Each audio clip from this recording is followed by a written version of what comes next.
नमस्कार दोस्तों, हाल ही में कुछ कॉमेडियंस के शोज को कैंसिल कर दिया गया ये कहकर कि वो बड़े हिंदू फोबिक हैं। उनके जो जोक्स हैं वो हिंदू धर्म का अपमान करते हैं। वीडियो प्ले करने से पहले मैं आपके दिमाग में ये चीज़ डालना चाहता हूँ कि आपके मिलियंस ऑफ फॉलोअर्स हैं, ठीक है, जिसमें अधिकतर जो हैं मुस्लिम हैं, क्योंकि बांग्लादेश, पाकिस्तान, ये बहुत सी कंट्री आपको फॉलो करती है। अच्छी बात है, करना चाहिए, पर आप ऐसे लोगों का स्टैंड लेने के लिए आ जाते हैं जो हिंदू धर्म के बारे में गलत टिप्पणियां करते हैं। मुनावर फारूकी ने है जो टिप्पणी की थी, गुलाम कामरा की बात करें और कैरी मिनाटी की, आप इनका स्टैंड लेते हैं ना। इससे हमारे हिंदू धर्म के बारे में कितनी गलत इन्फॉर्मेशन जाती है आपको इस चीज़ का बिल्कुल भी अंदाज़ा नहीं है। और मैं ऐसे हिंदू लोगों से ये पूछना चाहता हूँ कि सनातन धर्म को आज से नहीं, ठीक है, मुगल और बॉलीवुड के टाइम से ही जो है ट्रोल किया जाता है। ये आपको दिखना चाहिए, आपको बोलना चाहिए। पहले मुनावर फारूकी, फिर कुणाल कामरा और अभी रिसेंटली कैरी मिनाटी ने एक नया यूट्यूब पर वीडियो निकाला था। उसमें कुछ एक क्लिप थी जिसको लेकर कुछ लोग धमकियां देने लगे कैरी मिनाटी को कि लीगल एक्शन कर देंगे क्योंकि इस क्लिप में हिंदू धर्म का अपमान किया जा रहा है। आज के इस वीडियो में आइए दोस्तों इस हिंदू फोबिया के पीछे का सच जानते हैं क्या है। In a controversial decision, the Bengaluru police have asked the Good Shepherd Auditorium to cancel the comedian Munawar Farooqi's stand-up show in light of threats from Hindu vigilante groups, which he says Nafrat jeet gayi, artist haar gaya. After Munawar Farooqi's stand-up comedian Kunal Kamra on Twitter to announce that his forthcoming show in Bengaluru has been cancelled. Is this the India that we want, where comedians cannot perform anymore because they are threatened? पहला तो जो issue है यहां पर वो है law and order का। Imagine कीजिए एक लड़की पुलिस स्टेशन में जाकर कंप्लेन करती है, कहती है कि मैं ऑफिस रात में जाती हूं क्योंकि मेरे ऑफिस टाइमिंग्स रात के हैं, लेकिन जब मैं पास वाली सड़क से गुजरती हूं तो वहां पर कुछ लड़के मुझे छेड़ते हैं। ऐसे केस में पुलिस को क्या करना चाहिए? ऑब्वियसली जो लड़के छेड़ रहे हैं उन्हें जाकर अरेस्ट कर लेना चाहिए, लड़की को सिक्योरिटी प्रोवाइड करनी चाहिए। लेकिन इमेजिन करो अगर पुलिस कहे लड़की से कि तुम रात में जाना बंद कर दो और अपने जो ऑफिस के टाइमिंग्स हैं वो बदल लो, या तो ऑफिस के टाइमिंग्स नहीं बदले जा रहे तो अपनी जॉब चेंज कर लो कि सिर्फ दिन में ही घर से बाहर निकलो। तुम कैसा लगता है ये सुनने में? यहाँ भी ध्रुव राठी ने एक बहुत अच्छी कहानी बनाई लॉ एंड ऑर्डर की, जहाँ पे उन्होंने ये चीज बताए हैं कि एक लड़की है जो रात को ऑफिस जाती है, रात को काम करती है ऑफिस में, और वहाँ के कुछ गली के लड़के जो है उसको छेड़ते हैं, और छेड़ने के बाद जो है वो लड़की जाती है पुलिस स्टेशन कंप्लेन कराने। तो पुलिस वाले बोलते हैं तुम रात को मत जाया करो, रात को मत जाया करो, तुम दिन में ऑफिस जाया करो। पर लड़की को रात ही में जाना है क्योंकि यहाँ पे लॉ एंड ऑर्डर की बात है। आगे और देखो कितनी पंचायत करेगा जी अपनी वीडियो में। लेकिन अपने इंडिया में ऐसे कई केसेस देखने को मिले हैं। दिल्ली में एक नॉर्थ ईस्ट की लड़की के साथ एक अनफॉर्चुनेट इंसिडेंट हुआ था। इस मामले को पढ़ने से पहले इसने ये नहीं बताया कि जो ये मामला था 3 विदेशियों द्वारा जो है नॉर्थ ईस्ट की महिला के साथ जो रेप हुआ था, इसने सीधा आर्टिकल में ये बता दिया कि पार्टी में मत जाइए। देखिए कितना झूठ किया। इसके बाद दिल्ली पुलिस की एक स्पेशल यूनिट जो नॉर्थ ईस्ट के लोगों के लिए ही बनाई गई है, उन्होंने एक वार्निंग इशू करी ये कहते हुए कि न्यू ईयर्स पास में आ रहा है, लड़कियां पार्टीज में बाहर ना निकले और अपने नॉर्थ ईस्ट के लोगों से भी पार्टी इन्विटेशंस एक्सेप्ट ना करें। ये वार्निंग आज के दिन भी आपको इनके फेसबुक पेज पर मिल जाएगी। जब मैंने ये फेसबुक में पोस्ट देखी और इसको जब मैंने अच्छे से पढ़ा तब मुझे ये पता चला कि पुलिस जो है नॉर्थ ईस्ट वालों से ये रिक्वेस्ट कर रही है कि आपको किसी भी पार्टी का इनविटेशन अगर आता है तो आप उसे रिजेक्ट कर दीजिए, क्योंकि 3 विदेशियों द्वारा जो है नॉर्थ ईस्ट की लड़की के साथ जो है रेप का मामला सामने आया था।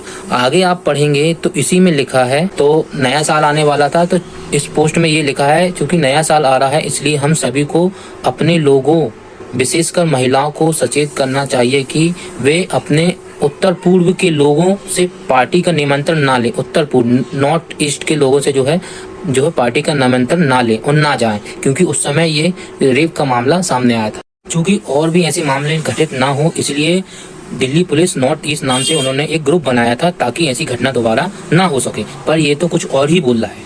और अब इमेजिन कीजिए कि अगर कोई गुंडा बदमाश मुझे धमका के मुझसे पैसे की डिमांड करता है और मैं पुलिस स्टेशन में जाता हूं तो पुलिस मुझे कहती है कि इस एरिया में ऐसे ही चलता है, आप किसी दूसरे एरिया में रहने लग जाओ या फिर इस रास्ते पर मत जाओ, यहाँ पर हमेशा गुंडे ही मिलेंगे। तो क्या सेंस बना इस चीज का? तो सेंस तो इस बात का भी नहीं बन रहा है कि आप ये बोलो कि देश जो है गुंडा राज हो गया है और सिर्फ यहाँ पे सिर्फ गुंडों की सुनी जा रही है और जो है पुलिस जो है कुछ काम नहीं करती। क्राइम पेट्रोल कह रहे हैं कि देखो यार क्रिमिनल तो क्राइम करेगा ही, तुम सतर्क क्यों नहीं रहते?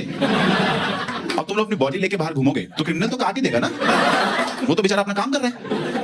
इसका मतलब तो यही हुआ ना कि गुंडों को रोकने के लिए कोई नहीं है, देश एक गुंडा राज बन गया है। सबको मैं बंद कर दूंगा औलाद में। हवलदार, हमने बुला क्या दिया? ज्यादा होशियारी की तो पुलिस स्टेशन घसीटते ले जाऊंगा तुझे और घुसकर मांगो तुझे।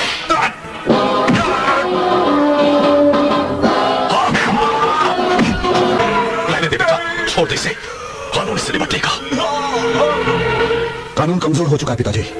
अब इन लोगों की गुंडागिरी को खत्म करने के लिए मुझे गुंडा बनना पड़ेगा, गुंडा बनना पड़ेगा। गुंडा राज, माफिया राज और जंगल राज जैसे शब्द अब अतीत के शब्द बन जाएंगे।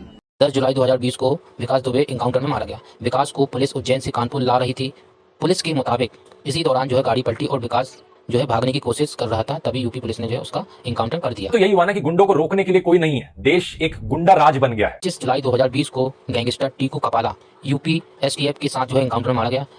टीकू पर जो है 1 लाख रुपए का इनाम था। तो यही हुआ ना कि गुंडों को रोकने के लिए कोई नहीं है, देश एक गुंडा राज बन गया है। फरवरी 2021 को कासगंज मर्डर केस मामले के मुख्य आरोपी मोती सिंह जो है, इस पे जो है एक कांस्टेबल की हत्या का आरोप था।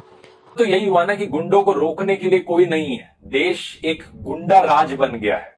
18 अक्टूबर 2021 को लखनऊ के गोमती नगर इलाके में बांग्लादेशी गैंगस्टर हमजा पुलिस के मुठभेड़ में मारा गया। मनीष सिंह उर्फ सोनू पर जो 32 केस थे। मनीष पर 2 लाख रुपए का इनाम जो है रखा गया। 13 अप्रैल 2023 को उमेश पाल मर्डर केस का आरोपी हसद अहमद मुठभेड़ में मारा गया। साथ में जो है उसका शूटर मोहम्मद गुलाम था, उसका भी एनकाउंटर किया गया। तो यही हुआ ना कि गुंडों को रोकने के लिए कोई नहीं है, देश एक गुंडा राज बन गया है। देश एक गुंडा राज बन गया है। हमें अपनी सेफ्टी बनाए रखने के लिए खुद के ऊपर इतनी रिस्ट्रिक्शंस लगानी पड़ रही हैं कि हम यहां नहीं जा सकते, रात में बाहर नहीं निकल सकते, यहां नहीं रह सकते। और पता है क्या दोस्तों, मुनावर और कुणाल कामरा के साथ जो हुआ है वो ऐसा ही कुछ हुआ है। मुनावर एक कॉमेडी शो करना चाहते थे, ऑडियंस उस शो को देखना चाहती थी, सोल्ड आउट शो था वो। वेन्यू के ऑर्गेनाइजर्स उस शो को ऑर्गेनाइज करवाने के लिए राजी हो गए थे, लेकिन फिर कुछ गुंडों ने आकर धमकियां दी। वेन्यू के जो ऑर्गेनाइजर्स थे वो पुलिस के पास गए प्रोटेक्शन की डिमांड करने के लिए, और पुलिस ने कहा कि हम यहां पर प्रोटेक्शन नहीं दे सकते, हम सजेस्ट करते हैं कि आप शो को कैंसिल कर दो। तो सिंपल लॉजिक बना इस चीज का, पुलिस अपना काम करने में फेल हो गई और गुंडा राज चलने लग रहा है यहां पर, क्योंकि गुंडों की सुनी जा रही है। एक इंटरेस्टिंग कंपैरिजन यहां पर है कंगना रनौत के साथ। कंगना रनौत ने कहा था कि वो थ्रेटेंड फील कर रही हैं,